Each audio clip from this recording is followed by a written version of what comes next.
came to this strange world hoping. Thank you very much for joining us tonight. It's a real privilege, actually, for me to be able to get up here and talk to you and hopefully share some insights in your history and experiences with the group.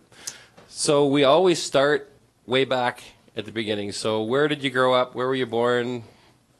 Oh, wow. That far back. All the way. Well, yeah, I grew up in Edmonton, City of Champions, or used to be. That's where, and I moved here in about '86, I think. Yeah. I moved to Kelowna for a change. I think it was the last straw was my van freezing up one night, and I couldn't get it going for like 2 weeks, and I thought, no, this can't go on. So we came here and just started a little business out of my spare bedroom, doing video, actually doing anything I could, really.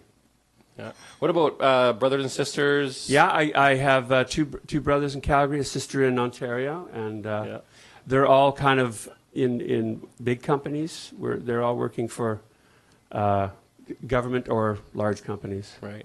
I was kind of the one that didn't go that way. Yeah. Did that come from your parents, you think? Were your parents entrepreneurial? Or? No, my dad was a candy salesman. Yep. And he was on the road a lot. My mom just kind of, volunteered a bit and hung out at home. And I wasn't a great student. I mean, I got through it all. That was kind of what my goal was just to get through it. And but I think what kind of, just to jump into my path, what got me into music and self-employment, I guess is a good way to put it, was I just saw what my options were out going to work for people, and it just didn't look good for me. Right. The idea, I just didn't want to get into that system. So I kind of had to figure out a way to stay independent. Right. And were you a musician since you were a kid, or what got you into music? Yeah, my brother was in this rock band in the 60s, and it kind of influenced me, and I used to go to the garage rehearsals, and I thought, wow, that's something I'd really like to do. And I ended up going to Grant MacEwan. The first year they started their music class in 1970-something. I think it was actually, it's kind of like the movie Fame, except for not nearly as cool as that. There was dancers and musicians and poets and people who just were trying to figure out what they were doing. They had a big jazz emphasis too back then, because Tommy Banks was involved in and a lot of the jazz musicians. So cool. That was my kind of post-secondary schooling, which I didn't really get a certificate because on the first day the guy said, well, you're in music school, and if you really want a diploma, it's not going to help you. Right. Because you could show this to a band leader or a club owner, and they'll just say, well, we'd like to hear you play. So. Right. So that, so I ended up a non-grad there, and then just started playing for a while. And was guitar your... Actually, my first instrument was flute. I was one of the only male flute players, I think, in Alberta. We, and the only opportunity, it was Jethro Tull came through Edmonton, and I was pretty impressed with his prowess. So I got into flute for a while, and but you couldn't make a living playing flute. I had an offer from the RCMP Centennial Marching Band, but I couldn't march and play at the same time either. So right, so I had to turn to guitar to actually make a living. Right. And how long have you been playing guitar for now? Well, since my first Xenon electric in 1968 or something, so a little while. I don't know how long it is. I'm not good at math unless I put a dollar sign in front. I should have learned that earlier. I would have been way better in school. Yeah. And how many guitars would you have today, would you estimate? Well, probably over 20. I'm going to cull the herd a little. Yeah. I've got a few that I don't play. It's one of these things where if you don't play it, I just don't want it on display as a iconic thing. I think it has to be played. So I have to get rid of a few. Right. So how did you transition from artist, musician, kind of culture guru to business person? How did that take place? Well, it was a long Well, I was a musician on the road until we had our baby. Then I kind of thought, how is this going to work? Like having a family and doing this? So I immediately started thinking about work and other things. And a friend of mine had a recording studio in Edmonton. So I partnered with him and got like a pretty regular job for a few years. And that's how I got off of the music as a career profession. What job was that? Well, I was doing production at Machine Shop Studios, On the Prairie Productions in Edmonton. We did jingles. I actually did jingle writing for a while, but I did a lot of sales, and we did albums for people. And I did the Edmonton Transit jingle in 75, 74. My favorite was this Mr. Plywood commercial I did. It was they played it during the Oiler games, actually. And actually, I still have a jingle playing in this town right now that I've asked them to update, but they still won't. Would we know it? I don't know. Byland's Nursery. Really? Yeah, that's like from the '80s, I think. I think it's still on tape, unless they moved it to something other than that. Yeah. Well, yeah. I hear that one all the time. I know. Maria's great. I phoned her up and said, "Would you? I will do this. I'll just give it to you. We'll do nice, fresh it up." Yeah. Now they just like it the way it is. So that was the best $1,500 they ever spent. And so, how did videography roll from kind of writing jingles and kind of guess making a living at jingle writing at some point? Well, we were doing soundtracks for films and videos in our company, and so we did a couple of soundtracks, and I started thinking about expanding and doing more, and because audio is another one of those things. It's a tough business, and it actually was way better then than it is now. But so I started thinking about this video production thing doesn't look that difficult. I'm sure if I read a few books, I could figure it out. And so I started doing some really rudimentary things, and I ended up getting a contract with some government departments and did some videos for a few years. And did you teach at a college video at one point? Or? No, you know what? I got a job at this was, I don't know what happened to me, but I got a real job for a year in Vancouver at what is it called? The Columbia School of Radio and Television and Recording Arts, I think. And they gave me a 1-year contract to develop one of their programs. Okay. So yeah, I did that it got me out of Edmonton, actually. Right. So, and then once we did that, I didn't want to do that anymore. So we ended up in Kelowna. Right. So is that when New Horizons started, when you first moved to Kelowna? It actually was in Edmonton. I'd done a few videos under that name for a few years. Right. Yeah, it's a small company, like one guy. Right. Yeah. Yeah. You good control that way. Well, a lot of disagreements here. I've had my moments. Yeah. But yeah, it keeps it streamlines things. Yeah. Yeah.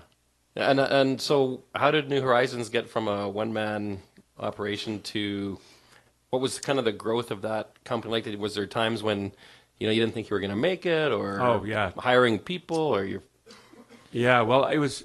I think, it was pretty much me, and then it was it's pretty difficult to do on one-man production company, because you're always working on this 3-month timeline of production. So by the time you're finished a production, you have to look around for more work. So you have to start other work talk partway into the first production. So there's this overlap you have to create. So there's this thing that you got to get to about 4 or 5 people, I think, to make this cycle start to work a lot better. So I had a great advantage. I was up. I met some guys from this forestry company called Timberjack. It was Demo 92 in the woods east of Kelowna, and they came in and did a big show with all these companies. Came in with all their skidders and feller bunchers, and they were knocking down trees, and all the customers from BC and all over the world actually came to this place. It was a big deal for that industry. And the local mill here that was Fletcher Challenge at the time, before it's gone through many changes. They asked me to go up and do a documentary on the event because it was a pretty big thing.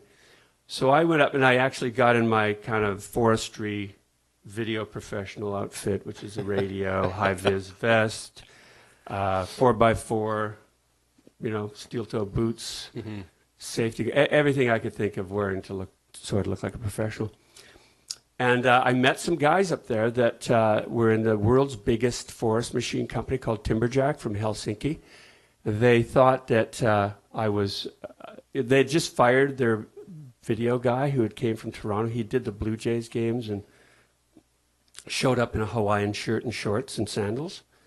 And it's an unforgivable sin to show up in the woods like that. So he was left packing. And then I came in, there's a little bit of lighting behind me. And I came on the scene to talk to them, and they said, "Oh my God, do you do video?" And so it all kind of started from there. So I ended up with this 13-year contract with these guys and grew my company to about 12 or 14 here. And we worked all over the world. We were traveling. I've been in forests everywhere. Eucalyptus forest in Portugal was my favorite because it just smelled so good.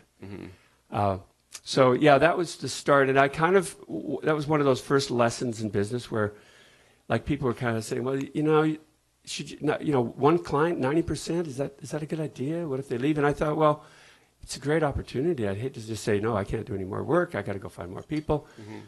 So it became like a partnership between us, and yeah, I kind of thought I was their video company, their in-house video, and they treated me like that, and I treated them kind of with that kind of partnership idea. One good thing is when we got into nonlinear computer editing, it was like $100,000 back in those days for this really hokey system that crashed all the time. I approached them and I said to them, I'd love to get this system, guys, and what I will do for you is I'll be able to give you updates to your videos without any charge. Right. For like a year. It's like if you would kind of just prepay my next year of fees so I can buy this thing. Right. And they did it. Yeah. So there I am now. Didn't even have to go to the bank. Right. Guys. that time. But that's made possible through your relationship building that you did over the course of those years, that's a right? huge part, is that trust and yeah. Understanding their business and what their real core needs are. Right. And how long did New Horizon run for before Penguin? For Penguin? Yeah. It ran at a pretty good level for about 10 years. Yeah. But about 17, I think, in full. There was 7 pretty lean years before that, before I became the world's greatest forestry video guy. Yeah. Very tiny niche. And I think that position's available out there still. Right. And then hiring Lane and Lance, how did that come about? Well, it was 2 really good guys. Lance came on board first as my web guy. Oh, hey, Lance. It was great to get him and his incredible enthusiasm and gifted geniusness. And that was in about 98 or so. And then he helped me with that whole move into the web, because I was a video guy that thought that videos would be delivered on the web someday. So I better figure out what the web thing is. And again, it's like the old, the Wild West back then. So we did a lot of things. And then a few years later, I met Lane through his sister Renee, and hired him because I thought I needed more help on the marketing side, and where Lance thought I needed more help on the production side. but it seemed to work out. Right. And so someone comes up with this idea. I believe it's Lance's concept about some sort of global warfare snowball fight that happens in the Arctic or something that eventually morphs into Penguin. But somewhere along the way, you've had to buy into this concept or this idea, and also buy into the fact that you believe these 2 guys can pull it off. So maybe talk to the group a little bit about that process and what you saw in these guys that you thought was, hey, you know what, they could be on to something. This could be worth investing in. Yeah. well, I'm not a game guy. I mean, I did do a couple of years of in television until my thumb just about seized on me. But for the most part, when my friends were buying games, I was buying spreadsheets, Right. for my gear. And so the game idea I thought was incredible. Just these avatars walking around with bubble chat going on, and the idea you could actually talk to somebody, remotely like that. But I didn't understand the game. I have to say that I more understood the character of those guys, and again, it was huge trust in people that you knew, and it was that thing that you knew that seemed like a heck of a good idea. But ideas come along, quite often, really good ideas. But this one, I think, was a bit special. But even more importantly, was their abilities and the trust. I thought that if Penguin did reasonably or not well, I mean, we would still do something else. Like there was enough great ideas and energy and creativity in the group to do something. Mm-hmm. So I'm pretty sure everybody's familiar with the Penguin story. Is there a couple of moments for you along the way that you thought, is worth sharing that people might not know about?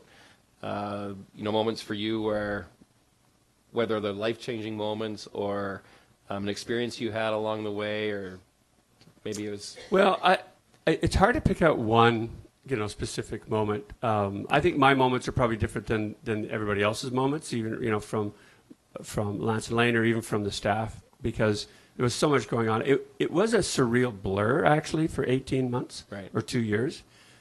And I think I was pretty calm about it most of the time. I don't think, mostly because I didn't really think it was happening. I think I wasn't sure it was real, and it was, So, because we had even talked about, well, if we get, even after it started its climb, we thought, well, maybe we could get a good year out of this thing, or 2 years. And then when Lance told me, a few months in, that, yeah, Dave, this could go for 10 years. I was like, yeah, 10 years, right? Really? I think we're at year 8 now. Yeah. Yeah, so it's pretty, I think it's just a bit of a blur. I think what it told me, though, or what I learned the most from this, is that three normal guys from Kelowna can compete in the world. Right. Hard to believe Penguin sold 6.5 years ago to Disney. That just seems unbelievable that it's been that long.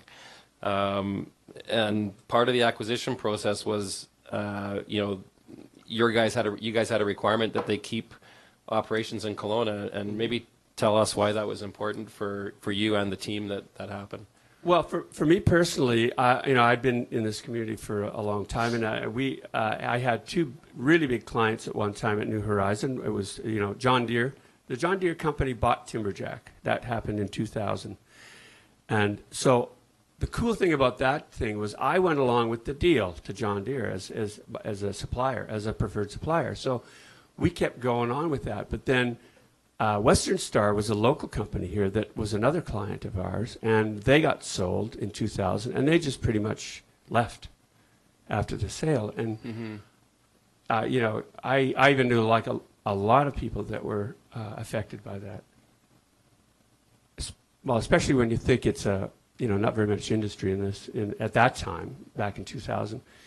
So having a company stay here was huge. I thought that was, the least that we could do.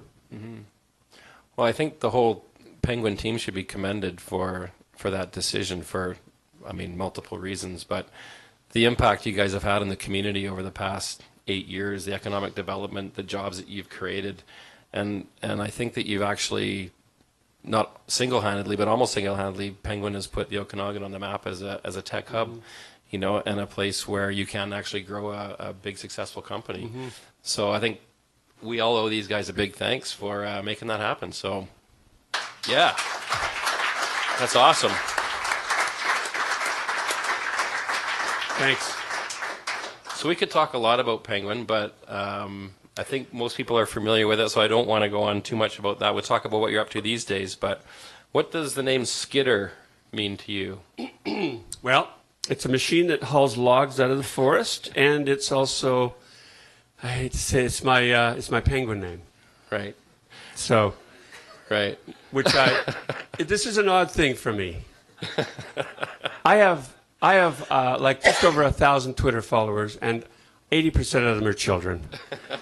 So it's a little awkward sometimes, but I think, and I get more every time I mention something about Club Penguin. And I love, it's so great that they're so enthusiastic. Mm-hmm. And I just keep tweeting about faith, arts, and justice, and politics and stuff. And we'll see how long they can hang in there. Right. I think that's a great, obviously very, looking back and maybe hindsight, very wise decision. I mean, Lane and Lance and yourself all have penguins that, through that whole growth period were part of the community. You weren't sitting back at a distance watching things happen. You were actually engaged with the kids, listening to what they had to say. Oh, totally, yeah. And maybe you can just talk about how important that was in the growth of the company, being, first on the front line. Yeah, it's such a win-win when you allow the customers to really dictate what they want and dictate the world. So it was a virtual world that we had some ideas, but even more importantly, they had more ideas. Mm-hmm. And I think that's what gave them the loyalty and the love of the game, and it enthused them to think that was their game, because they would come up with, they would decide what we would do, like the big decisions. And again, it always came down to that 8-year-old question, like the decisions all kind of revolved around, well, what does that mean to an 8-year-old? Right. Like us being in like the Globe and Mail or something. Does that mean anything? No, I don't think so. Right. So it did keep us really focused, like really focused. Like we didn't even do interviews and that was the fun part. Nobody really knew what we were doing until like almost a sale, I think. Mm-hmm. And then, I think even the local papers were like, Kelowna website sold to Disney. Actually, a website, man. I actually read I can't remember if it was the Globe and Mail or what publication announced the sale, but Club Penguin was sold to the Disney company, Penguin based in a remote location of British Columbia. That was it. Yeah. There was no Okanagan, there was no Kelowna. It was but if you clicked on the remote location link, ended up to Google Maps with a flag in Kelowna. It was just bizarre. Was it over on Harvey and remote Birch? Location. Yeah.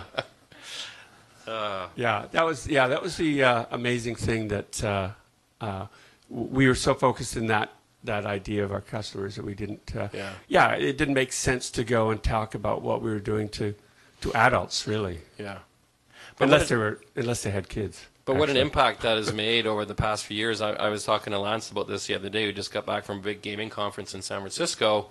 Everybody knows where Kelowna is now in that gaming space because of what you guys have done. So from some remote location to a gaming animation hub is pretty cool. That was pretty. I remember the first year when we'd have venture capital guys coming up from New York and flying in and chatting with us, and it was really, really odd that they would take a taxi from the airport and wonder, where is this place and who are these guys, and I don't think the cab drivers even know who we were either, because we were so under the radar.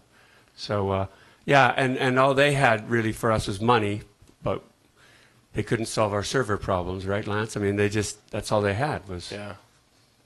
And is Chris from October Animation here? Where are you here, Chris? How you doing? Good.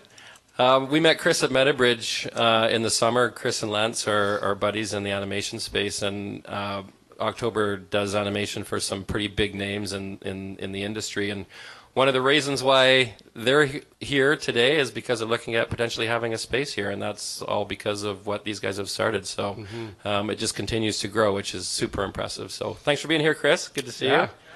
Good to meet you, Chris. So along the way, that'll be my last question about Penguin. Obviously, Disney was the successful suitor.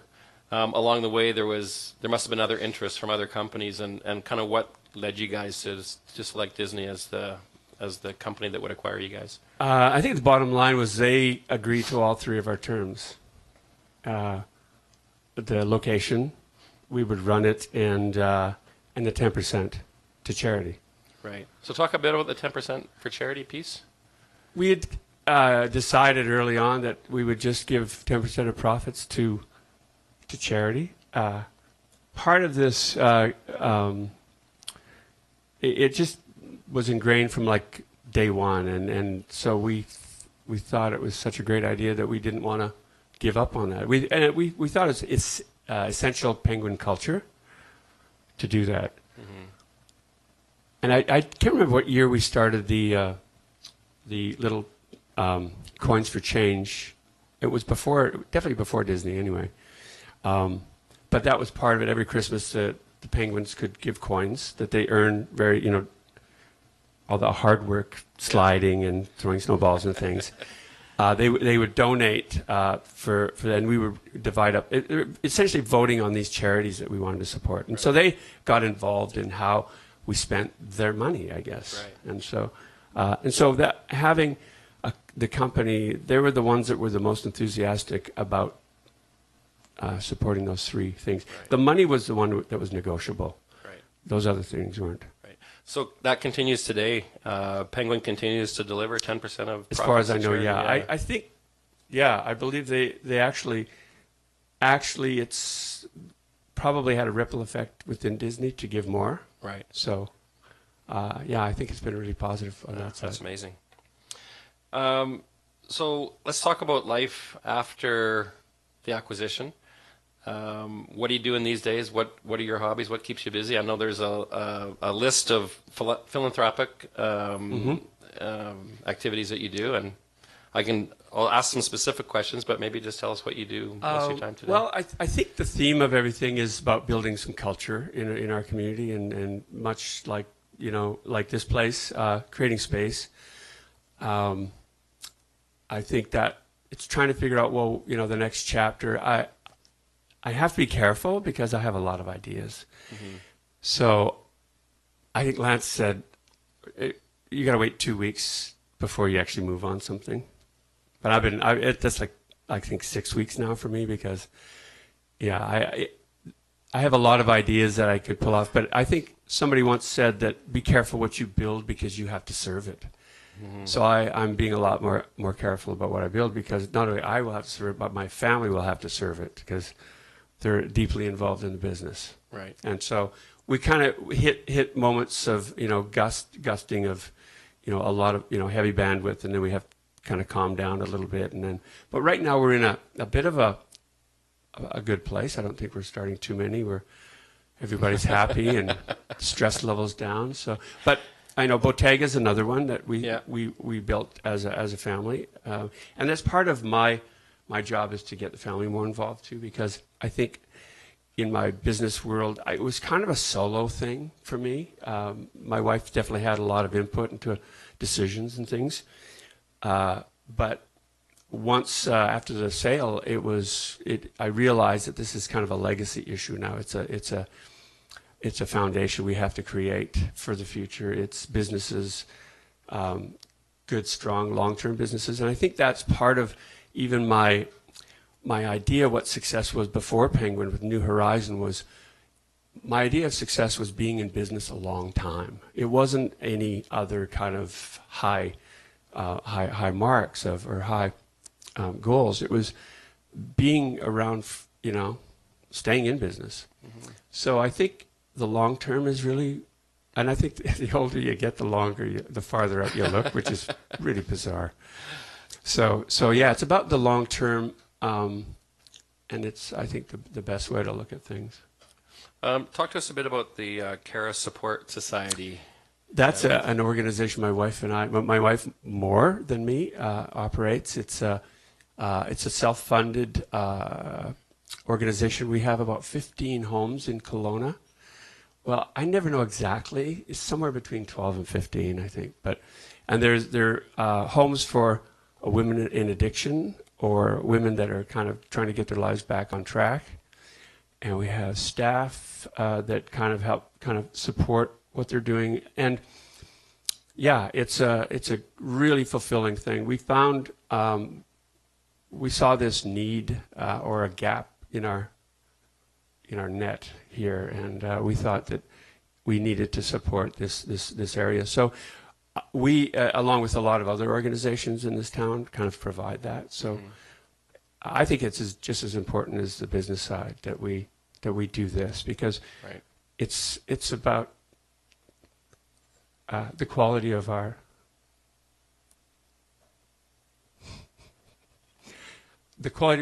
community is, I think, about the business and prosperity, but it's also how we treat each other. Absolutely. And I think that goes, I mean, what Karis does goes far beyond providing housing for these women and their challenges, but it actually provides education. So you actually help educate these women get reintegrated with how to balance a checkbook and how to make a living and how to manage finances. For some, it's the only home that they have or have ever had, and so it's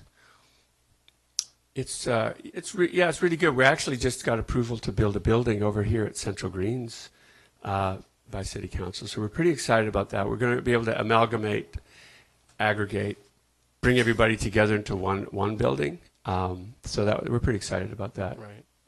So you and your family are very involved and supportive of the community locally here, but you also do a lot of work internationally that not a lot of people might know about. So I'm going to bring up a couple of those, and maybe you could talk a little bit about, firstly, the medical team in Romania and ambulances and education that you provide those organizations. There's a group called Hope for the Nations Romania, and Mark Beach and his wife Corrine they're the leaders of that group. They've been in Romania for 15 years, and Mark actually speaks Romanian. In business, he would be one of those type A's that, has a huge company, but he's kind of God's gift to Romania from our perspective. He's organized so many really cool things. The latest thing is, again, finding the gaps in the community where they need support and doing our best to fill it. We started with these medical, in Romania is a very odd place, and we've been there a couple of times. You have an ox cart on a really bad road, and a big, Mercedes will go screaming past it. So there's this really strange third world, first world combination over there, and they're still trying to figure out how not to be communists, I think. So they need a lot of support. They're part of I think a part of the EU, but they're not an official member yet. So there's lots of gaps there. There was an issue with specialized operations with the local medical team. So Mark had this idea to bring a specialist that he knew out of Germany to come into Romania and do some operations. And rather than take all these Romanian doctors to Germany, we brought these doctors and specialists to Romania, and then invited the local doctors to start working together. And so they do a couple of demonstration operations of some pretty difficult medical conditions, stuff that they had never seen before. And now it's kind of started this annual, and I think it's twice a year now, and with Moldova as well. So we're now, the doctors look forward to it. We've got lots of partners. So we're really, finding a niche in that area.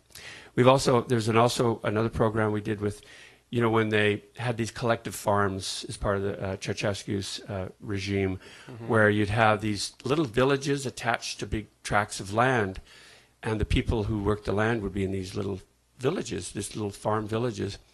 And then when the wall came down and Ceausescu got shot and all that, they took and sold off the land to the private enterprise. And so it left these farmers in these communities with nothing to do. So we've taken, I think, 2 or 3 of them and basically done a home makeover on a village.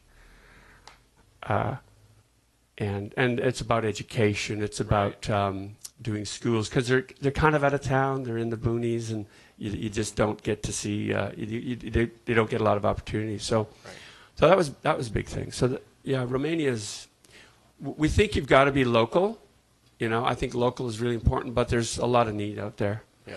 And the reason we do Romania is because of relationship. It's not like we went looking for this. We just had Mark and Corrine were friends of ours that we had met, and we were supporting them with our like $200 a week like years ago. So we've known them for a long time. Yeah. So we were able to just, and again, I sat down with them and said, okay, if you had like $250,000 a year, what could we do? Right. Right. So rather than him going on the rubber chicken circuit every 6 months to try to raise money, we thought, well, from a strategy side, how could we really make a difference? I think it's very impressive how you, one of the threads that's weaving through your activity is education.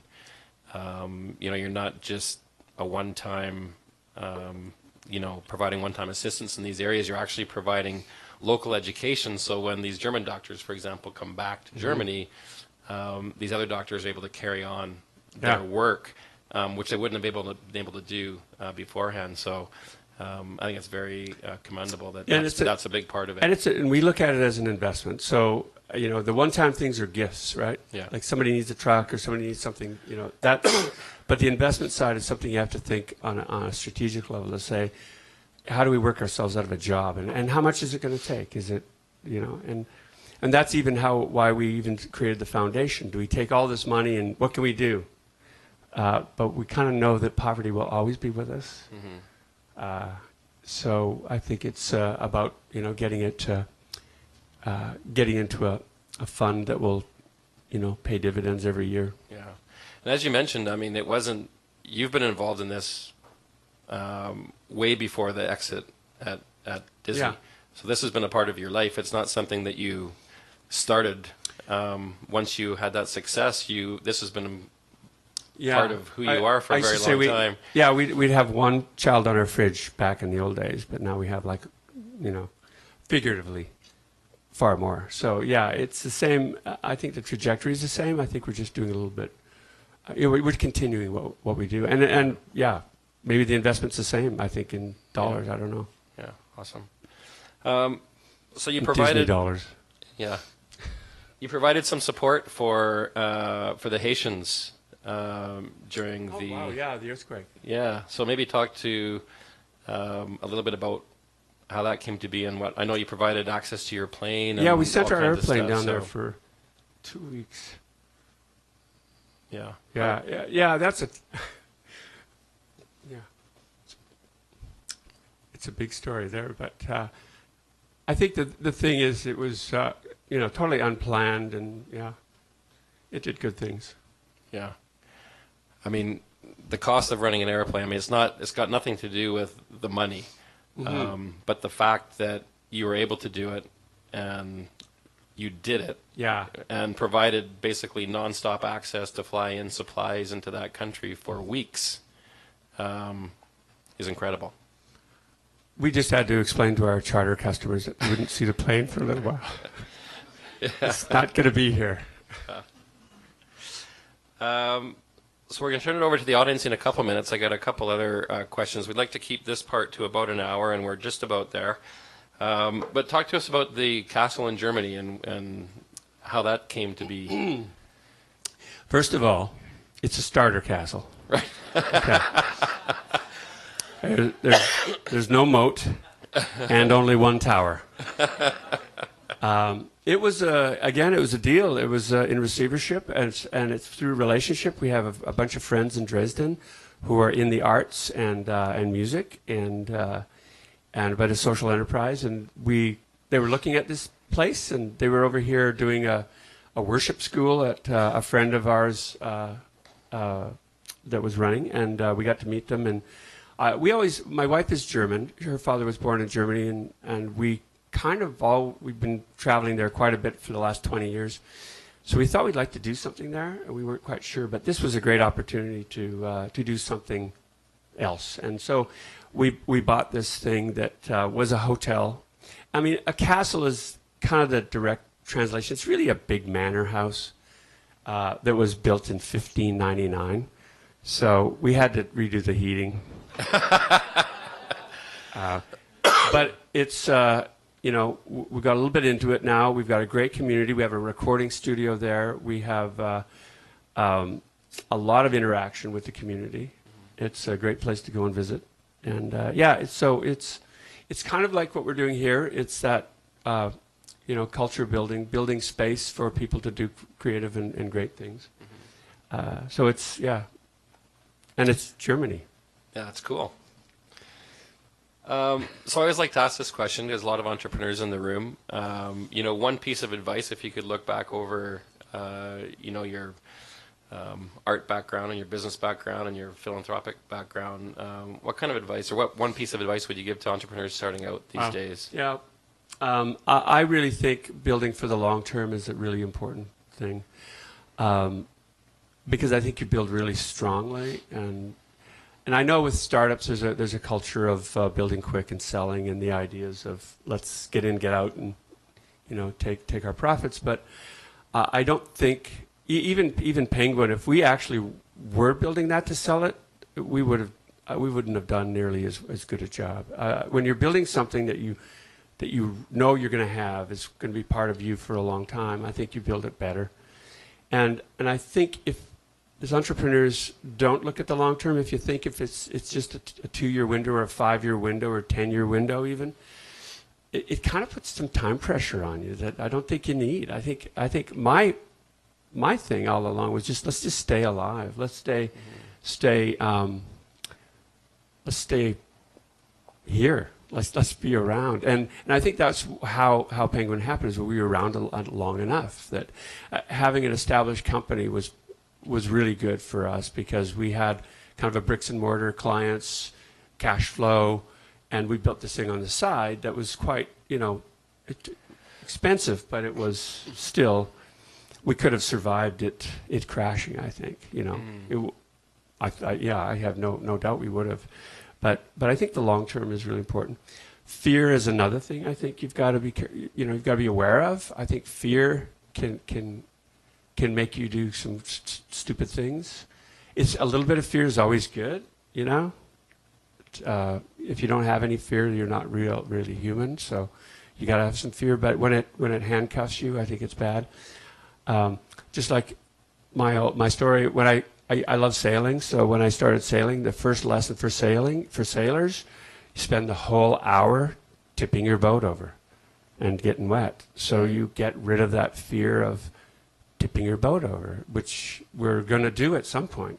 And businesses are going to have some hard times. Businesses will fail, but there is light on the other side. And that kind of fear that you don't think you're going to, like it's all riding on this one thing, I think you've got to get over that. Awesome advice. And looking back, and it might be tough to pinpoint one thing, but what are you most proud of, you know, through your accomplishments over the years? Wow, I don't know. It's a hard one.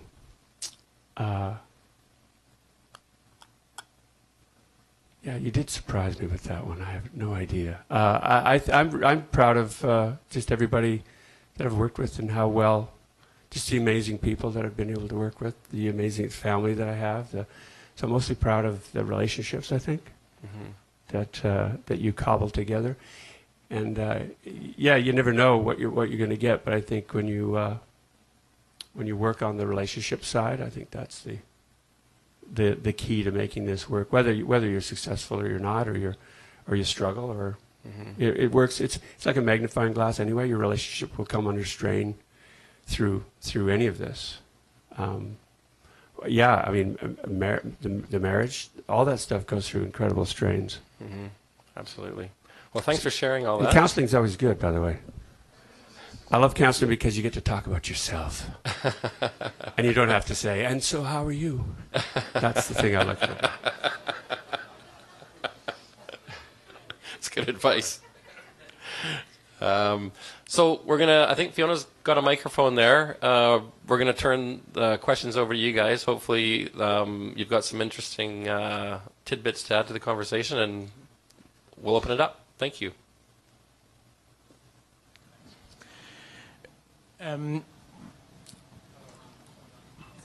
Is it on? There you go. Okay. Firstly, I just wanted to commend you on the refreshingly candid lack of hubris. I think that's really good to see in someone who's done so well.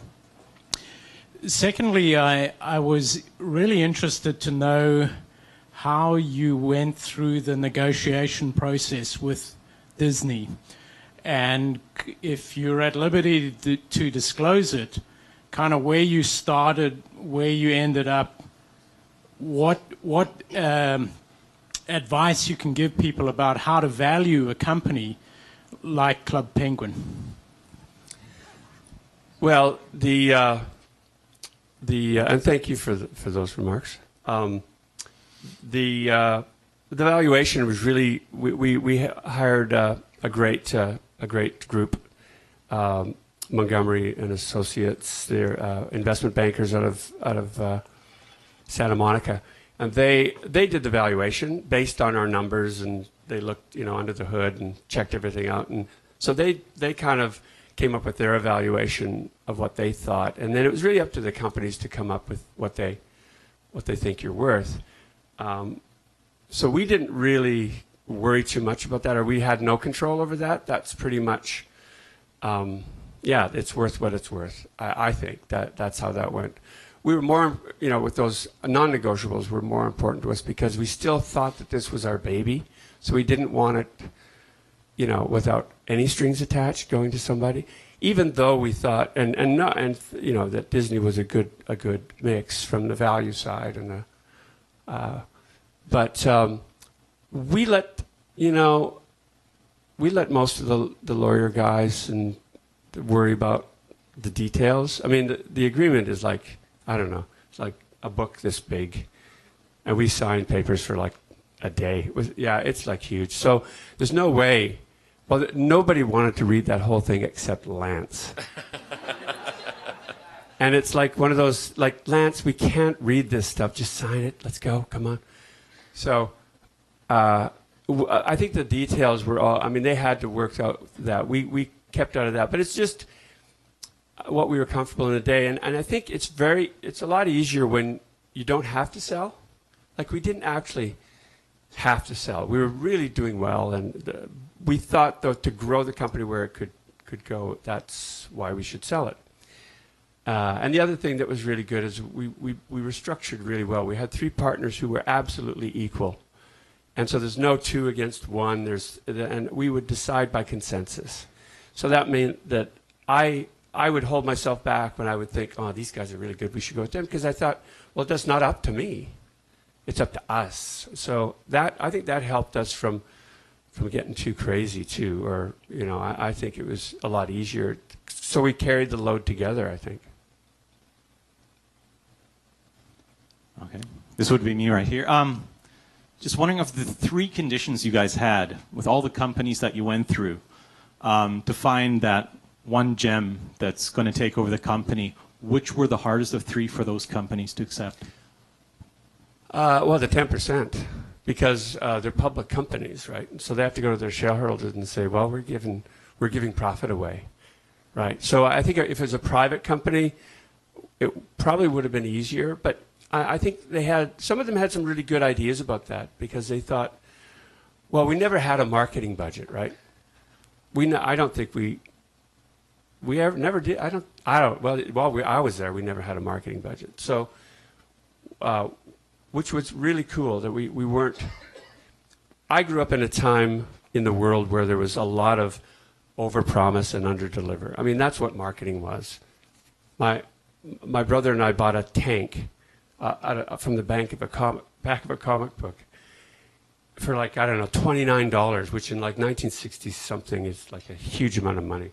So it came like a couple weeks later, and it was like made out of cardboard, and you're supposed to be able to get in it and drive around. So we could hardly get in it. It's made out of cardboard. So the overpromise and underdeliver world is finished. And I think that when we went into this, we wanted to be marketing smartly, and we wanted our customers to market. And because I don't think we would have made a difference if we would have said anything like, who's going to listen to three guys from Kelowna in that way, or a company like this. So, And I think it was better that we didn't market because they could tell each other on the school ground and not through any other channels. So in a way, I think maybe some of them looked at it like that might be the marketing budget. And maybe giving back is a good idea, and not just for the numbers, but maybe it's just a good idea. So I don't know. I think hopefully that people will see it as a thing to do at every stage of your company or every stage of your development, and not have to worry about just when you have extra, but to give a little piece of that back. Go ahead, Ian. Hi, Dave. Lane once said that Disney accused Club Penguin of being more Disney-like than themselves. I think he was talking about corporate culture and organizational culture. Could you explain what he meant by that? Well, I think he probably, yeah. I mean, I think we talked about it. I think you kind of, when you become a big media giant, international America-based media giant, you do lose some of your connection with the audience because you're so focused on keeping where you are. So I think we grabbed a real sense of this virtual world became like a Disneyland where you didn't have to worry about the outside world. So all the values were in there, and I think we were more like Walt, I think, than some of their properties. And it's because we could be. There's nothing stopping us. The cool thing of the freedom of why I love being an entrepreneur is you can do whatever you want to do, you know. And it might not be successful. It might be greatly successful, but it's the freedom of you get to do it, and you don't have to worry about some corporate structure giving you permission to do things that are really good. So I think. Yeah, just like they weren't asking for permission back in those days. I think it's a bit of the same thing. And I think the kids, it's genuine. The kids know that, and they love it. Question over here. Yeah. As a musician, what do you prefer, Fender or Gibson? Well, I'm more of an archtop guy. So the Gibsons, it's more Gibson. I'm kind of hung up on just archtop jazz type guitars. So, although I do have an Eric Clapton Stratocaster. Okay. But fair enough. That's special. And any plans on opening a recording studio here in the Okanagan? Well, yeah, Anything we've big? really been talking about it. Yeah, we'd love that, and my love of farming. That's the other thing. Yeah, we didn't talk about. We have a farm too. Dave, Krysko, and farmer in the same breath is very hard to understand. But we have an organic farm that we started because of the values of being able to do, to have a food supply for our neighbors, and it's great use of ALR land, and we also have alpacas. But yeah, stay tuned on that studio thing. But again, under promise and over deliver. So I'm not going to say anything. Dave, can you share some of your plans that are coming up that, I don't know, you have in mind?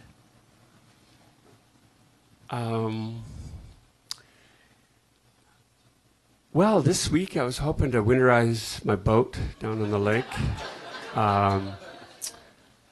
Got a couple of things to do. Got to clean out the garage. I've been thinking about doing some blogging, and I was a video guy, so I have this. But I'm an old type video guy. I mean, I think I was actually in the digital age. So yeah, so I'm good. But stylistically, so I'm gonna get back into doing some projects again of things that I'd like to do. On the film and video side, some small little things too, and I may blog, I don't know. I tweet, so I don't know. That's the next step. There are like 5 billion bloggers on Earth right now, so Maybe you could. I think we need one more. Maybe you can convince Bylands to let you redo their jingle. Well, if and if she's listening, Maria, no charge. Hey, there you go. I will. Yeah, it might be a little jazzier though. I don't know. It's stuck around for a long time. Okay, I have a question. What is the toughest decision you've ever had to make? And it doesn't have to be business related. I'm just curious. It's one of my favorite questions. I think it's probably the next big one. Gee. You know, I think that's it's an interesting question because I think decisions are at the kind of the heart of a lot of the things we do, and being able to make decisions and not with the information that you have. So I think that a lot of them are tough, but what's even more tougher is not making decisions, is letting things slide, letting things procrastinate through, indefinitely. So yeah, I can't think of one that was harder than another, but I think that the ones that I put off are the tough ones. So I think, and that's part of the confidence thing that I think I realized through the Penguin experience, that we have so much that we don't realize we have, gift in the gift side, and these decisions we make on intuition are usually pretty good. So yeah, I think not to worry about them and to kind of push forward. The other thing is not to, I hate to get into regretting decisions because I don't think there maybe are decisions we would go back and change, but I think as you go through with the information that you have, you just have to do it. You got to make them. And so be a good decision maker. I think that's the... So I've got a question that's related then. Often entrepreneurs are told that they have to believe in their vision and not be bogged down by the naysayers. But then sometimes they're told you also have to face reality and kind of understand when it's time to pivot or not pursue that path. Is there any advice you have for an entrepreneur when they should ignore people and go with their dream, or when they should step back and reflect and maybe change course? Yeah, it's good. I'm a bit risk averse, so I'm not a gambler either, and I would make more bets on myself. But I still, I trust my own intuition, but I still want to hear what others think. I think you've got to listen to the people around you. The other thing, I think you've got to hold it a bit lighter than some people do. I think you've got to, if you get overly serious, you just stop being a fun human too. I think you've got to hold it a bit lighter, and not think it's the whole world and the universe. It's a small part. And I've always loved to be several things, like entrepreneur and artist, musician, I don't know, hockey player. No, I'm not a hockey player. But if I was, I would add that. But because you've got to have, it's better to be rounded and not just, this guy that's just still trying to beat this dead horse or something. But so I apologize to all the PETA people out there about that dead horse comment. So, but I think you've got to stick to what you know, what you can do. But be real. If you've got a family, you've got to make sure that they're looked after.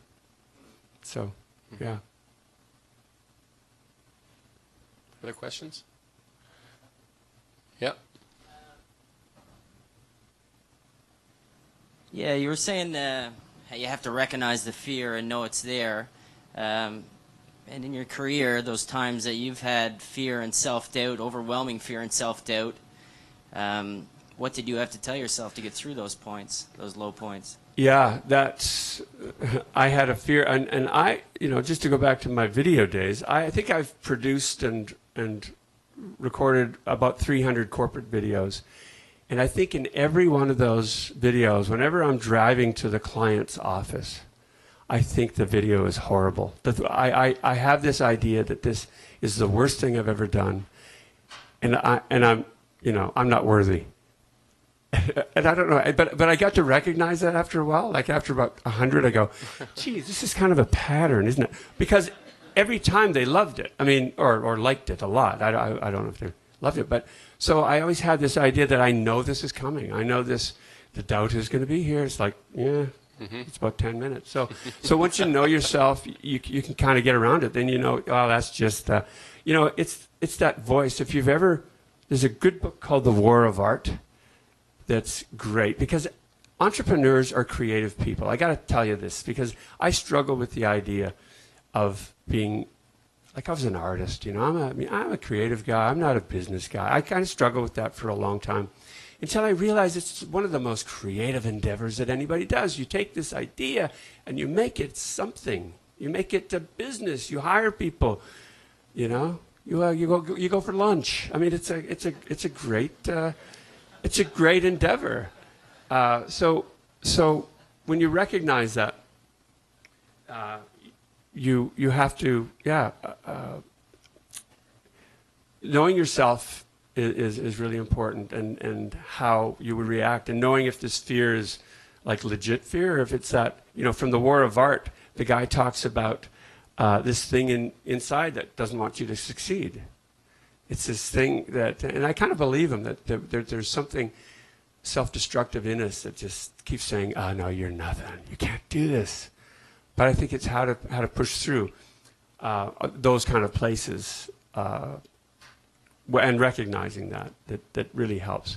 And to know that we all do go through this. It's not like this is, like, that's the thing I thought I was all alone. And back in the day here in Kelowna, I was all alone because we didn't have great organizations like this, where you guys are, there's a lot of camaraderie, and there's a lot of culture and community in this business, where you're pretty much alone in those days, because most people in Kelowna were, I'm really tangenting here, but I'm on a roll. I'm going to forget, but we would be entrepreneuring away, but because we were competing against each other in Kelowna, we were like, Kelowna was our market. And when we started not thinking that this is our market, then we stopped competing against each other, because this is our home. This is not our place to compete. So our market and our competition it's all around the world. It's in China, it's in Europe, it's in the States. And so that's really positive. But getting to understand that thing inside that says that you're not going to make it is a good thing to do, and it's a good thing to talk about because it's there. It's damn irritating, but it's there. Your story this evening, your personal story, started out as a musician, and now you're an entrepreneur/musician, but still. Were there indoorsman as well? What properties about yourself made you identify as an entrepreneur, as having that potential? Are there things that you would recommend to other people who might be in a not naturally entrepreneurial area, where they might identify in themselves as having that potential? Well, I think you've got to be a bit rebellious. I wouldn't say revolutionary, maybe, but you've got to have some rebel in you, because otherwise you're going to go get a job like everybody else, and go work for the man, which apparently I am now, the man, as far as people have told me that I've finally made it to that. But I think that's part of where we have to go, and that's a good sign of an entrepreneur, somebody who has another path, or has another, or isn't happy with that status quo, and wants to do something else. And there's a lot of people like us that don't have a place, and we have to kind of carve out that thing. But the other thing is we have to do that too. We have to do it ourselves, which is a little bit more difficult, but I think it's way more rewarding down the road, because you've kind of carved this life, you've carved this path. You've taken the highway once in a while, but for the most part, it's your own route. Cool. I have no idea if I'm answering these questions. I'm just responding. Lance, any surprise questions from the back? No? Hey, did you figure out how to set your clock on the Tesla, Lance? Yeah. I have no idea. It's like the most high-tech, technology car, and it's still on a daylight savings time or something. I don't know. Yeah. So a question about this may be a little Hollywood-ish, but we all seen movies where someone has success and they go out and do some celebrating of some kind. I imagine that leading up to this acquisition, the three of you guys were probably a little scared, a little excited, uncertain about a few things. But when you put ink to paper, it's a done deal. What did you guys do immediately after, or was there any kind of a celebration or something that transpired immediately afterwards? No, I don't think we did anything. We had a little dinner. Yeah. Well, I had several dinners actually, but with different people that were involved. But again, it's not. You see, this is the funny part. It's not the end day. It's not the goal. Like it's not like you've kind of won the Super Bowl or anything because, Right. and there's no, and then you go on holidays. We still had a company to run. We still had big challenges coming. We still had to figure out who these Disney American multinational media people were. We still had to find our place there. We still had a lot of things to do. So I think there might have been a little pausing, but there were Back to work. and a couple of little high five moments. But for the most part, it was back at it because it wasn't the goal anyway. So Right. Yeah, it's kind of like I remember. Yeah. What's that? Oh yeah, we did. So. See, Lance, that's why we need everybody kind of figuring this out because, yeah, we flew everybody to Disneyland. On 2 big private jets. We took them all-night bus ride to Seattle, jetted to Disney. That was actually quite a lot of fun. Just to, yeah. Yeah.